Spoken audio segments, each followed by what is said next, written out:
Hello, friends. We are live. It is a beautiful sunny day, Sunday, August 9th at noon Pacific. We have now moved. This is our first full week of the new schedule, which is Tuesdays, Thursdays from 8 o'clock Pacific to about 9, and then Sundays from noon to about 1 to 3, depending on who all we have here and what we have to talk about. And sports are now about 3 weeks in, and it's been exciting. It's been a nice break from some of the. It's been a nice distraction from what's been going on, in the real world. Not that we should really let things in the real world be distracted from, but a little break is good. For I think for everyone's mental well being. In the sports world, Derek Lewis, TKOs, Alexander Olenek. Can't say I'm surprised. The fight going to the ground looked really bad for Derek Lewis, but I thought he did an excellent job surviving and obviously doing what he does, which is knock people out. Um, I don't see Derek Lewis ever holding the belt. I just think that it's been way too easy to tell what it's going to take to beat him, which is get him to the ground. Do not let him, get his power built, which he needs to be standing up to do. So, getting to the ground, just laying on him. I think that you'll win by takedown. So, Stipe, DC, a lot of these, really good belt holding fighters are not going to let him play his game, which is duke it out. Those guys do not want to duke it out. No one should want to duke it out with Derek Lewis. The dude's a beast, and he's probably the best at what he does in the UFC. And that's the only fight I watched last night. Admittedly, did not watch any other fights. The NBA bubble. We are closing in on some resolution. The East is now locked up, with the Orlando Magic claiming the 8th and final spot, Brooklyn holding onto their spot, which is very surprising considering how thin the Brooklyn Nets have been. I think it just is a testament to what they've got brewing there, what they had brewing there. I don't necessarily think that they needed KD and Kyrie, and I think if Kyrie was a part of that package, I'm passing on that. But I guess it's better to have a chance at winning than not having a chance at winning a championship. So can't fault them there for that, but they definitely had something brewing in Brooklyn before that just kind of got derailed by signing those two. Love KD, but I can't. I don't want Kyrie in that package. Without LeBron, I don't think Kyrie's ever winning a championship. Not at least as the number 1 or 2 option. But one thing I'm not doing is I'm not panicking over the poor shooting we've seen in the bubble. Especially from the Lakers, but I'm not worried about anyone with shooting woes right now. We're all getting back into game speed, game shape. So I'm not faulting anyone for poor shooting right now. I am giving credit for people who are shooting the ball well.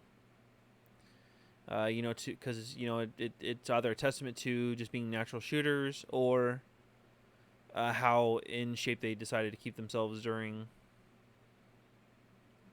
quarantine. Where we had nothing going on.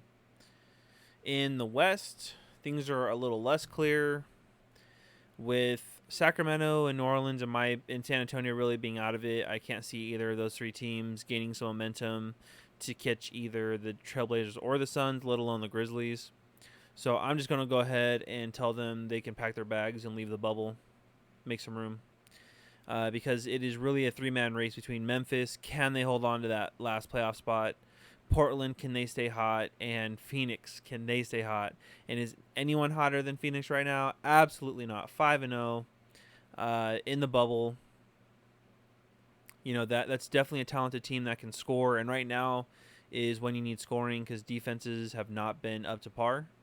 So Phoenix is taking advantage of that with all the offensive talent they have, very little defensive talent. They're just there to outscore opponents, and that's what they're doing. And huge credit to Devin Booker, man, trying his best to take advantage of this situation, this opportunity. And I'm not upset with Draymond Green's comments. I think that Phoenix is going to waste Devin Booker. I would love to see him go pair up somewhere like in Minnesota. Maybe see him go to the Knicks and revitalize them, although that would be contingent on James Dolan selling the team.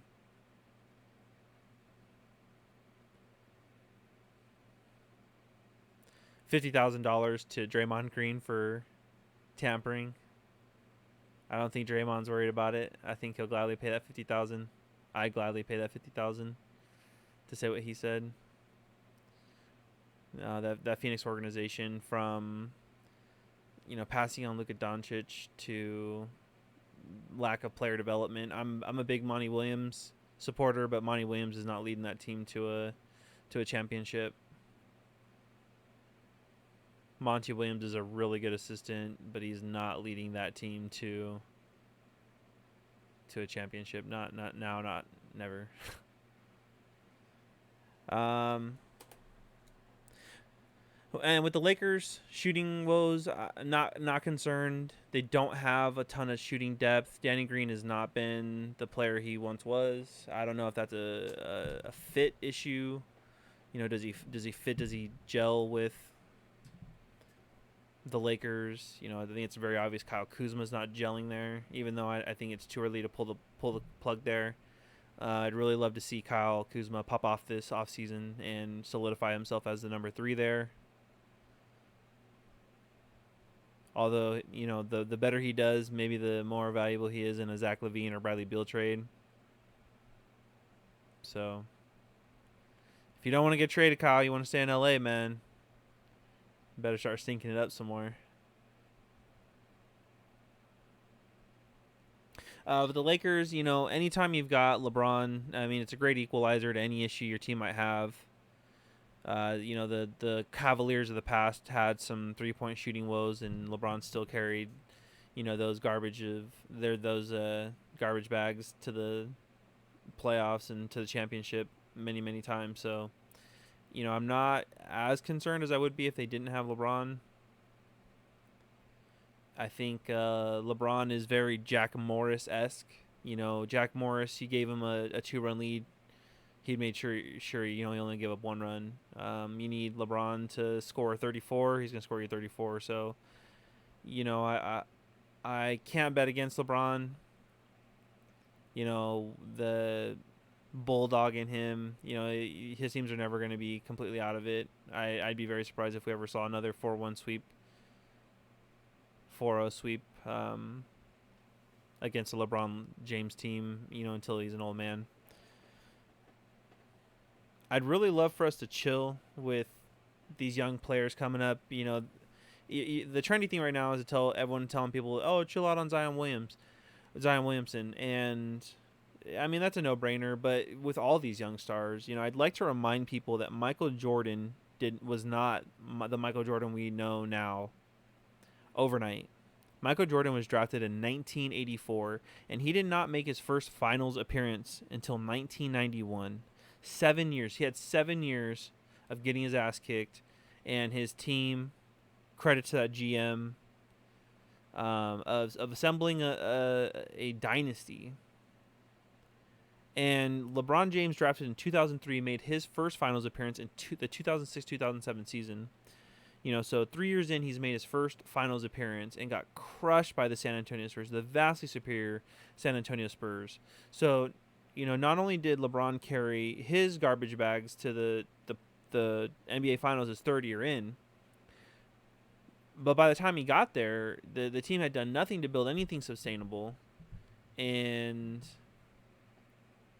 meanwhile, you had the Boston Celtics, who did assemble something sustainable. He had just gotten done beating the Pistons, who had built something sustainable for a while, and up and coming Chicago was building something sustainable. So, we crushed LeBron for making the decision he did, but the blame really lies on the Cleveland Cavaliers organization for not building anything sustainable during his first run there. And LeBron James absolutely did the right thing by leaving that shithole of a situation, moving on to somewhere, building his own sustainable team in Miami. And with these young players, we have to give them time to grow. We're expecting these guys to carry teams to the playoffs and into the finals in their third, fourth, fifth years. And these guys aren't all LeBron James. Not to say that we have all these Michael Jordans up and coming, but John Morant, he's now leading his team to the playoffs in his first season. And now that's where the bar is. If they miss the playoffs next year or in 2 years, we're absolutely going to crush them because we've now come to expect John Morant to lead this team to the playoffs every year. And the West will probably look a lot better next year, so it's not a foregone conclusion that they'll be the ones there in the 8, 7, 6 spots, So we've got to give these guys some time to grow, some time to get beat up, to lose, to feel heartbreak, before we can expect them to take that next step. You're now getting to, a part in Anthony Davis' career where now the criticism is fair. Are you going to lead a team? Are you going to put a team on your back? So I think when it starts to get to that point, Anthony Davis it's your time to step up. You have had your heart broken. You have gotten beat up in the playoffs, and so now is your time to take that next step. So it's very easy to start, it's very easy to forget that how young these guys are and how much time they need to develop and grow and become the stars, that they're meant to be. And a lot of times these guys go to really bad situations. Any of these young guys going to New York right now, the Knicks, it's a very bad situation. And, RJ Barrett on the San Antonio Spurs is a much different RJ Barrett than what he's going to be here on the Knicks. And it's very unfortunate that there's little to no control over where these kids go and what these organizations are responsible to do, which is, provide a culture. And in a place like New York, it's a very toxic situation, very poor upper management that trickles down to the head coach. Tom Thibodeau is going to bring some legitimacy there to New York, but it's not enough. You're not going to be able to overcome that organization. It almost seems like these coaches and players go there and they're anything positive about them is just sapped out of them from what has been brewing there for a long time. That has been the same situation for the last 20, 30 years now. And I don't know that you can expect much more than what you've been getting there. It cost them a chance at Kyrie and KD. But to not even want to offer KD max money, that's the cost, man. That's the cost of doing business, is giving KD off of a major injury, a major surgery.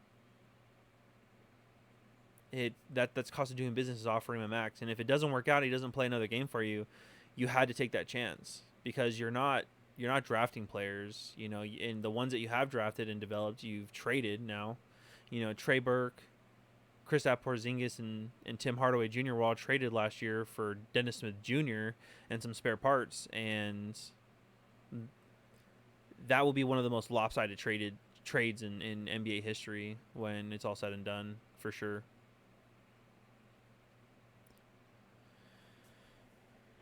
But watch out for Phoenix, man. I'm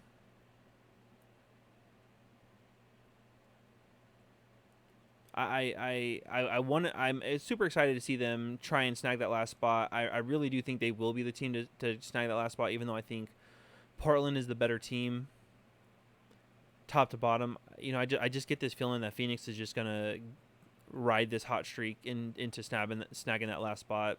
I think Memphis losing Jaren Jackson, it was huge, and I think it's kind of flying under the radar what a big blow that is to them. And I think that they do lose their spot off of that injury. I think that's just super demoralizing. They're already without Justice Winslow, so I don't see them holding on to that spot, which is a shame because I think John Morant is special. I think him and Zion will be fighting for that spotlight for the next 10, 15 years. Streets, what's up, my boy? I don't know if any of you saw, but Hunter Pence cost Johnny Cueto a no-hitter in the 6th inning. Was it today or yesterday? Today. And I saw the replay. He lost the ball in the sun. What a horrible feeling that is. I'm really, really surprised that was considered a hit and not an error. Horrible feeling for Hunter Pence. I've been there, man. I've never cost anyone a no-hitter, but I've lost the ball in the sun more times than I'd like to admit. Being someone that sees very poorly in the sun, which apparently is a big issue, man. Josh Hamilton had that crazy stat a couple years ago when he was actually still relevant of his daytime and nighttime splits, and homeboy just couldn't see during the day. Could not see during the day. And I feel that, man. Day games, I had the hardest time tracking the ball, both in the batter's box and out in the field. It's brutal.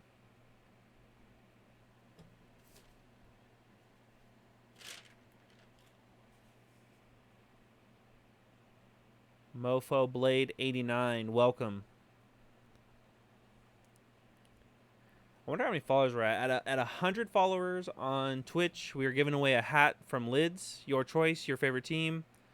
At 100 subscribers on YouTube, 100 followers on Facebook, we'll also be giving away hats. So 3 chances to win. All the links are down there. Follow us on Facebook, subscribe to us on YouTube, and earn yourself a chance at 3 hats.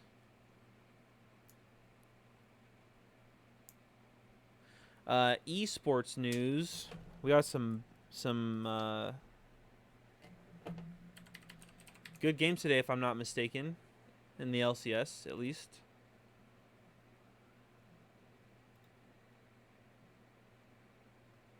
EG at 100 Thieves. That is a big series. Cloud9 at CLG. Not a very important game for either of these teams. Cloud9 just trying to keep a hold of a chance at that second bye. CLG trying to see what they've got. TSM Team Liquid, huge game for TSM. They need to win that in order to keep their chance at the first bye. Team Liquid has already wrapped up the first bye.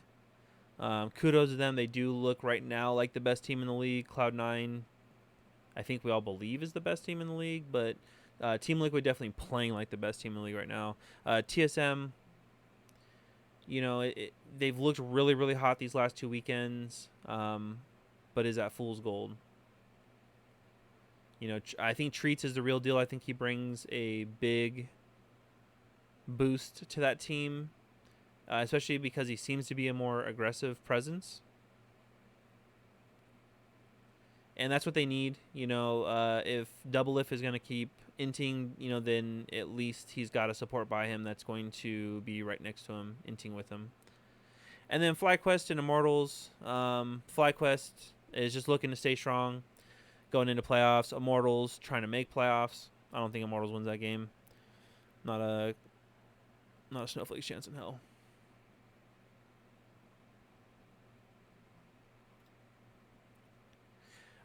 Crazy story I want to talk about. And when I say a crazy story, I mean a freaking crazy story. And I don't know if any of y'all have heard about it. But Jay Gruden, former coach of the now Washington football team, formerly Washington Redskins, Jay Gruden benched Capri Bibbs after he found out that his running back was sleeping with a front office receptionist that he also was sleeping with. So upon finding out that Capri Bibbs is sleeping with his girl, his side chick, benches him. Now, Capri Bibbs was a big part of their run game and their run blocking game. And Capri Bibbs was not out there when Alex Smith got his leg destroyed, which almost led to the removal of the leg, almost led to his death between multiple surgeries and infections following. And how this man has gotten away with this and not been absolutely torched on social media up to this point, and not a a laughing stock. Well, I mean, he's already a laughing stock, but absolutely mind blowing. What a absolute child Jay Gruden is, an absolute embarrassment of a man as a coach, as a football, as anything to do with football. Which is a brotherhood. Cheating on his wife, benches his running back for smashing his side chick, ultimately leading to Alex Smith almost dying. Absolutely crazy, man.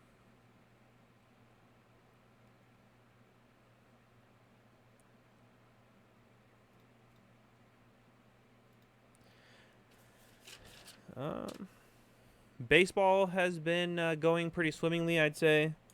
The Colorado Rockies have been hotter than hell. I did not expect them to do anything this year. I thought all the Nolan Arenado. I thought all that drama with him was going to bleed over into the regular season, and it has not. Man, they have been hot. We're a quarter of the way into the season now, almost just on the cusp of a quarter of the way through the season, and Colorado sees himself sitting in first place by a game and a half. And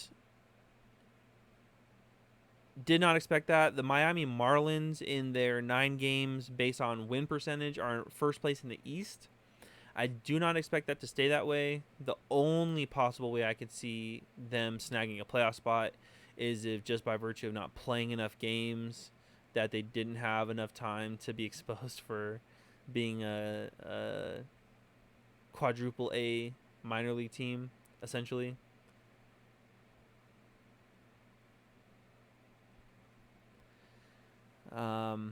In the Central, Cubs are still sitting pretty at first. Cardinals have played 5 games. I just heard that they canceled their current series. Players are not healthy, so they don't feel comfortable coming back yet. So absolutely wild. DM Stav, correct me if I'm supposed to be pronouncing that differently. Thank you for the follow. Make sure to follow our Facebook and subscribe to us on YouTube. Once we get to 100 followers on Twitch, 100 followers on Facebook, and then 100 subscribers on YouTube, we will be giving away a free hat for each one. So 3 chances to win a free hat, your choice, from lids.com. All the social media is right here. And thank you for joining. So I wanted to see where the White Sox. So the White Sox 8-7, 2 games out of first in the Central. Really excited to see what they can do this year. I think that they're just like the Padres, kind of there waiting to take that next step. I don't think this is either of their years. I'm not really counting on either one of them to make the playoffs. Although in the expanded playoffs, those teams do have a very legitimate chance at making it. But I think next year is really the year where we start to, we get back to a normal year. Guys who haven't opted out, pitching starting to come up. Those are 2 really exciting teams. I'm really excited to see their growth this year, next year. And as long as they can make sure they don't blow things up, don't lose any guys to habitual injuries, and keep making smart free agent signings. Although in the Padres' case, I don't know that Manny Machado is going to go down as a smart signing, but they had to do something. They had to get some kind of a star there. San Diego kind of always has. They haven't done a very good job of developing and then keeping homegrown talent into competitiveness. Jake Peavy only had a couple playoff years where they really never, they just kept running into the Cardinals every year. And so the White Sox really got something exciting brewing there. Cleveland, I know they're right there in the middle of the pack, but I get the feeling that this is their last really hurrah. I think next year Lindor gets traded. I think Clevenger gets traded, even though I think that when you have a guy of his talent, when you've got a stud pitcher, man, you hold on to it unless you just absolutely are in the trudges of a rebuild, which they're not quite there yet, but they will be once Lindor's gone. That really should signal the rebuild. It's a shame, 1 win away from winning a World Series a couple years ago, and now they're looking at a rebuild with nothing to show for the last couple years. Baltimore is in second place in the East. Inexplainable. Inexplainable. Can't explain that one. Tampa Bay has really been giving the Yankees a run for their money in this last series. Kudos to them. That's another team I expected to be in second place. And I expect by the time this whole playoff shakes out that, we'll see the Yankees, Tampa Bay right there. People were thinking the Red Sox were a sleeper to make the expanded playoffs. I don't see it. That team is not very good right now. With Chris Daly not there, not a whole lot of pitching depth. You really can't keep Nathan Eovaldi healthy to do anything. So everything's really wrapped around Xander Bogaerts, JD Martinez, Jackie Bradley Jr., Christian Vasquez, and it's not a very good core. So I didn't get the Boston hype train, but I never get the Boston hype train. In the West, Oakland cruising to a first place, 11-4. Meanwhile, the Houston Astros 6-8. I guess having to guess pitches is a little harder than knowing what's coming. And the rest of that division, unsurprisingly, is hot garbage. Texas rounding out the middle of it at 5-8. The Washington Nationals 4-7, off to another typical slow start. I did not expect the slow start. I expected to see some semblance of Victor's pride. See them really put up a fight at the beginning of the season, but we haven't seen much of a fight out of them. Although losing, I think Anthony Rendon, losing him is a lot bigger than a lot of people want to give credit to that team for, what he brought to that lineup. To me, that was the equalizer when Bryce Harper left, and I thought Bryce Harper leaving meant signing Rendon, but I can't blame them for not wanting to tie up that amount of money in a position player already in his 30s or coming into his 30s, so...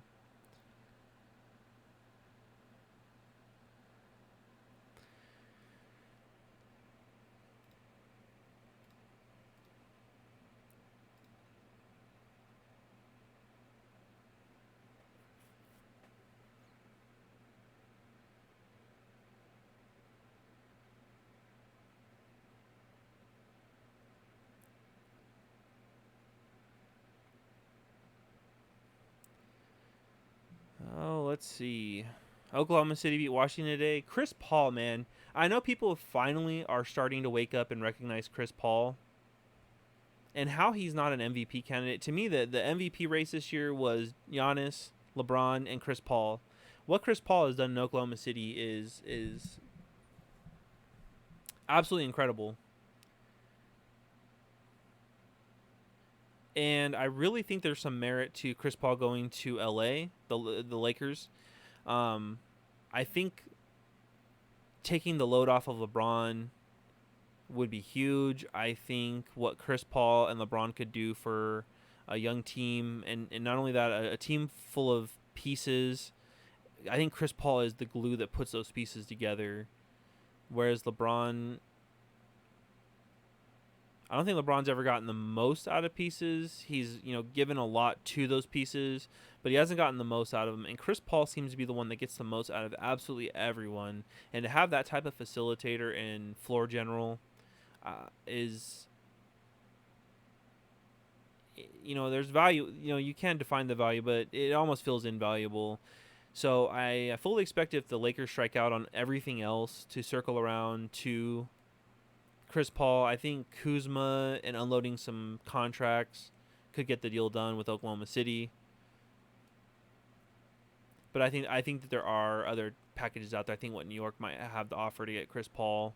Not that Chris Paul wants to go to New York, but I think what New York has to offer, plus maybe some other teams, those packages would be a little hard to turn down for the Lakers offer. So unless Kuzma balls out, the Lakers trade packages really all hinge around Kyle Kuzma, because if he balls out this playoffs and the Lakers still aren't confident with him, then he just becomes the most attractive trade piece. You're not getting most players of Kuzma's talent and ceiling, talent that than him. You're not really giving up young players with high ceilings, unless you're the New York Knicks, of course.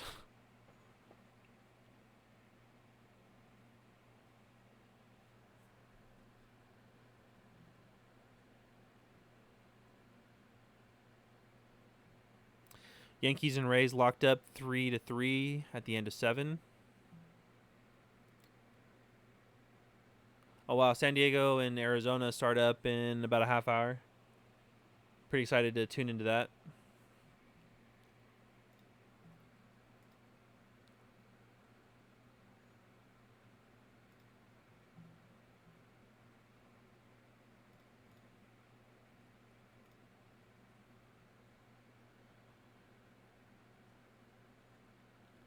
TJ Warren on a different planet, he says.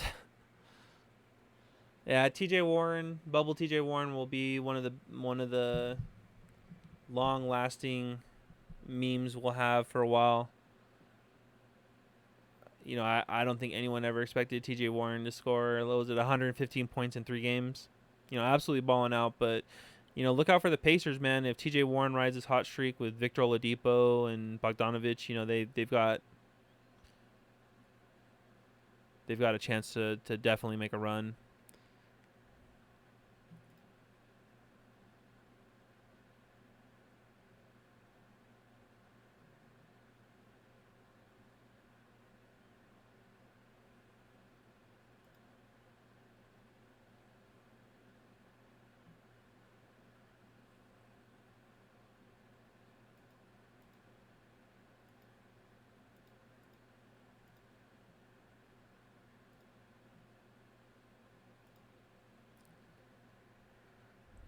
Well, I know I've not covered all of freaking sports in 34 minutes.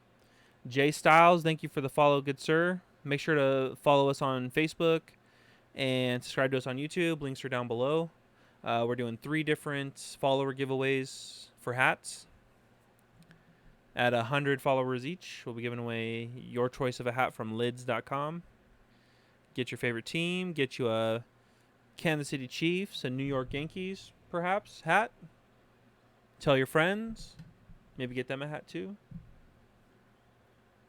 And we'll be doing those giveaways every 100,000 followers. As the stream in the following builds, we'll be doing hat giveaways all the time. So it's not going to be. He's a Jets fan. A Jets fan, bro. A Jets fan. I'm sorry, man. We just ranted last week about the Jets. About how Adam Gase is a freaking nerd, bro. That's why Jamal Adams don't like him. That's why he's got no respect in that locker room. Dude's a nerd. Should be in the front office. Analytics.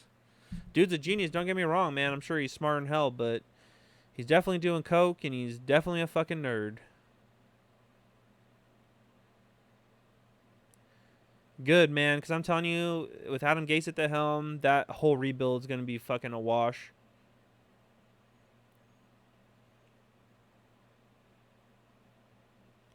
I thought at the time hiring Adam Gase was a good idea. I thought what he was able to accomplish in Miami was phenomenal.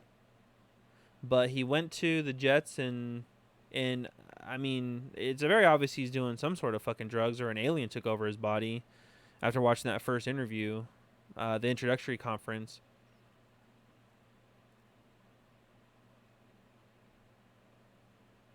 But Homeboy's a nerd, man. He should be doing analytics. He has no way of relating to these players.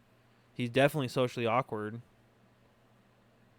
But dude knows offense, I'll tell you that. Knows how to make something out of nothing.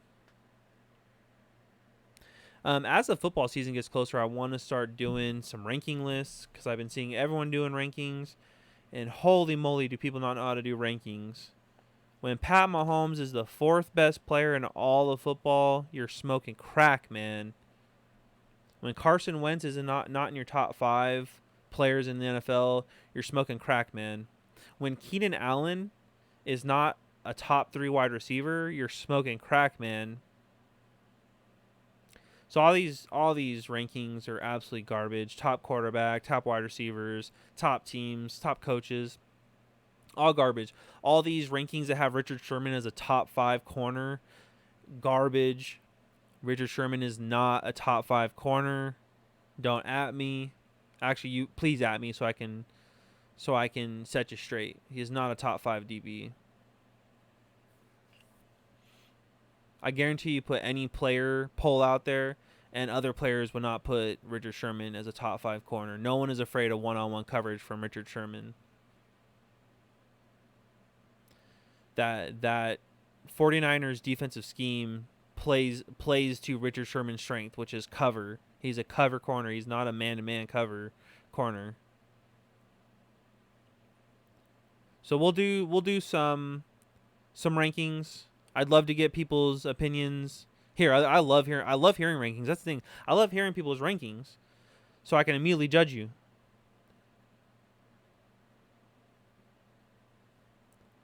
But I want to judge you in the good. I mean, there's people I think that bring up valid arguments, and I think that they're, when rankings are close, you might have a team higher than me, I might have a team higher than you. That's not. But when these rankings that have Patrick Mahomes is the 4th best quarterback in the league, or no, not best 4th best quarterback, but 4th best player in the league. And when you have Carson Wentz at like 19, I can't take that ranking seriously. I just can't.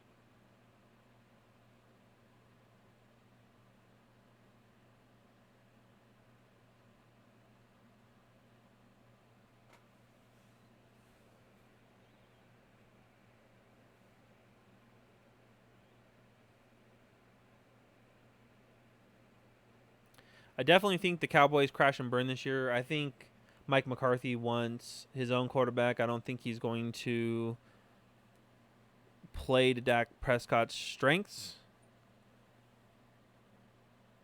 I think he's going to expose him for not being the quarterback that he needs, ultimately starting Andy Dalton, ultimately leading to Dak Prescott walking next year, which is fine. He can go somewhere else and try to do his best Russell Wilson impression and stink it up. I think the fact that he's turning down $34 million a year, as reports go, is ridiculous. And it's not worth $34 million. So to turn down $34 million is crazy. If the hang up is in the 5th year that the Cowboys want that Dak Prescott doesn't, and so he wants more money for that 5th year, let him walk, man. Find somebody next year. I mean, Phillip Rivers might be available. Not that I think Phillip Rivers is good, but Mike McCarthy likes his gunslingers, big arm guys. I could see him thinking that Phillip Rivers is the answer. He's not. Andy Dalton's not the answer. Andy Dalton's a really good insurance policy as your backup. I'll take Andy Dalton as my backup, but I'm not relying on Andy Dalton to lead me to a championship.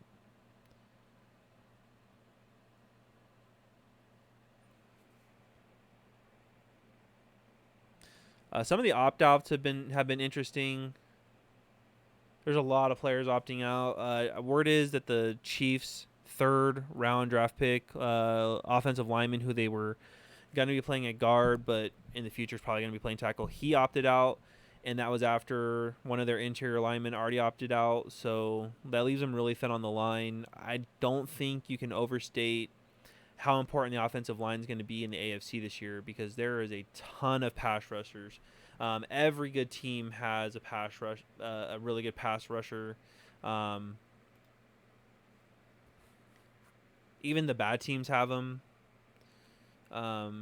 Buffalo, New York, Baltimore has a ton. Pittsburgh, Cleveland, Cincinnati, Houston, Tennessee, Denver, Oakland, LA.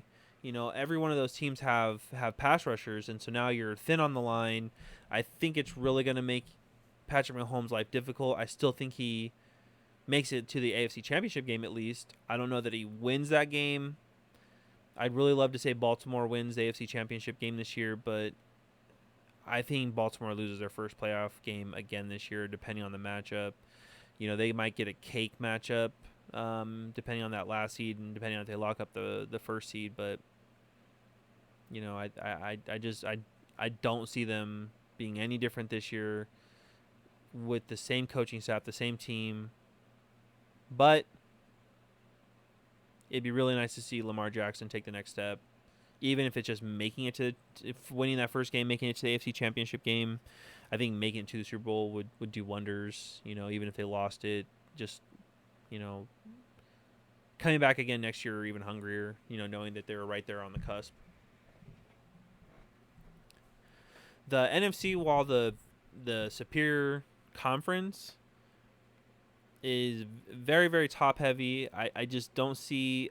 I see it being San Francisco and Philly in the NFC Championship game. I don't see it going down any other way. I think Seattle, is the only team there that gives either one of those teams trouble.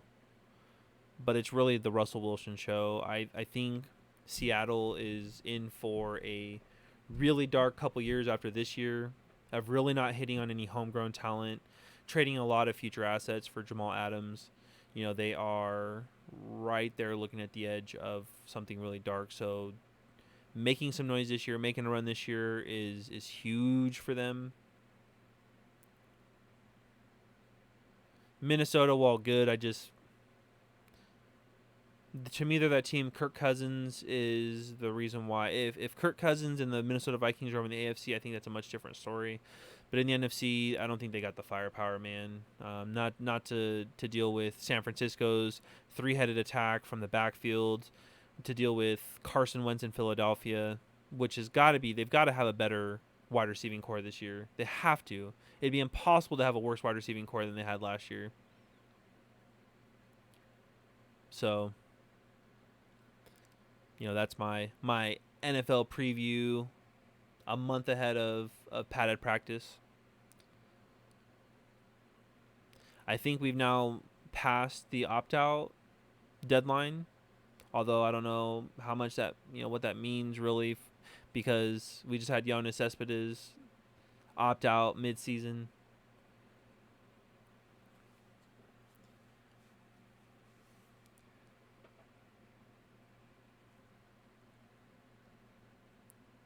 I didn't really have any good conspiracy theories cooked up for today. I'm going to cook up a really good conspiracy theory for Tuesday's stream for sure. Some of the past one we've talked about, we had a little bit of guest interaction a couple weeks ago talking about the 1984 NBA draft and the Patrick Ewing to New York. If you guys have any fun conspiracy theories you'd love to talk about or hear me rant about, I do have a conspiracy theory I want to fucking talk about. It's not much a conspiracy theory, it's so much just a rant. Nicolas Maduro. Some of you may be wondering, who the hell is Nicolas Maduro? Why are you bringing him up, David? And that's because this man is the current president of Venezuela, who some of you may know is in the middle of a lot of turmoil. And this man earlier this year was indicted by the U.S. government for drug trafficking. And the man is still the president of Venezuela, who is going through a very, very rough bout with socialism. The country went socialist, de-armed their citizens, and then turned on them. And then when people tried to stand up for their rights, they ran them over in the streets, hosed them down when they gathered. And just a perfect example of why socialism does not work. Because the only people who benefit in a socialist regime are the upper levels of the regime. Your elite. The people who now gain control of bottlenecking everything in their country, where everything gets poured into with the idea that it gets redistributed out. And that's not what happens. It gets bottlenecked, and only a little bit trickles out for the people, and everything stays up here for all these people up here to take for themselves. And so when people try to say, oh, Bernie Sanders' socialist ideas are fantastic and they would work great in America, these people with liberal arts degrees and art majors and people who are having a hard time finding a job with their desired career, which is saturated with like-minded people. They want socialism so that way they can continue to pursue their art degrees while the rest of us work meaningful jobs that are in high demand. They want socialism because they want the bottleneck to distribute a little bit to everyone. So Venezuela should be a very clear-cut example of why socialism doesn't work. Not because the idea is bad, but because people who are pushing socialism and at the top of socialism are the ones that benefit. They bottleneck everything coming into the system, taking all of it for themselves and trickling out a little bit for everyone else. So do a little research. Look at what's going on in Venezuela right now. Look at Nicolas Maduro, homeboy indicted by the United States for drug trafficking, is still the president of Venezuela, still peddling socialism bullshit. Meanwhile, the people there are the ones truly suffering. So shout out to Venezuela. Socialism doesn't work. Just doesn't.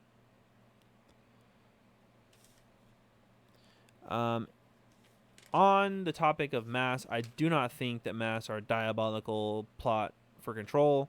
I think the diabolical plot for control is computers and facial recognition.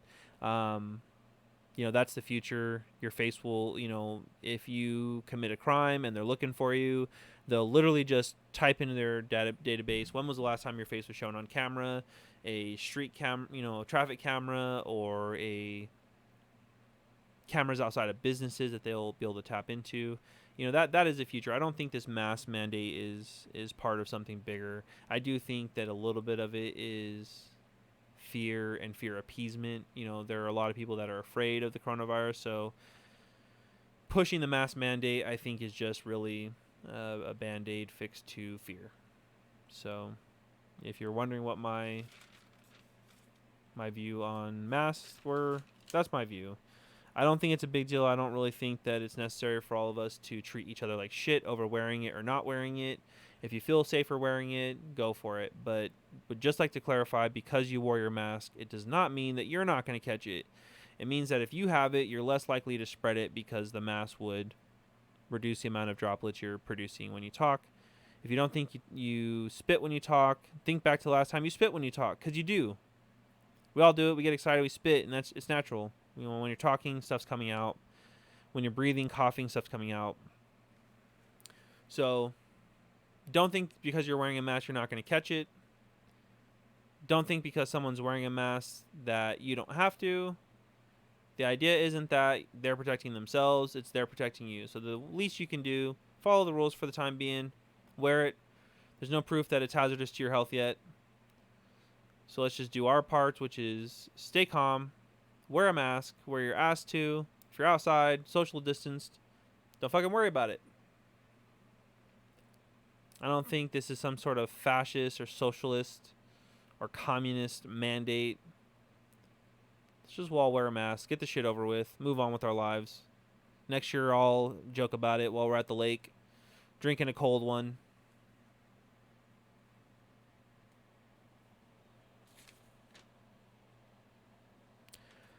That's all I really got today. Next week, we will definitely be having a co-host, whether that's Aaron and the rest of the DNA podcast crew or my boy Streets. Maybe I can get the stream set up so that way I can have him on here without mistakes, because I'm still kind of learning the whole stream lab setup. So next week will definitely be a little bit more of an exciting episode. Maybe during the week if I can get my shit together, we'll do a co-host, but. Again, make sure to follow all of our social media. If you're watching on Twitch, it's all down here. Follow on each one. You need to get Chad Future. I do need to get Chad Future up in here. I don't even think I told him I'm doing the podcast. He might have seen it on Instagram or something. But I would love to get Chad Future up in this hizzy. Have maybe a couple of you guys on here if you guys can stay serious. Talk about some sports. Maybe talk about some Alabama football. But we'll definitely have some more people on, so we can have a little bit longer episodes. Me sitting here bantering with myself, stroking my own ego, is not as exciting as some back and forth with someone else. So we're gonna cut the stream short a little bit. Any of you guys that are here on the stream listening, let's play some League. I'm super down. Everyone remember, we're all in this together. We're all humans. We're all a brotherhood. We're all there for each other. Stay safe.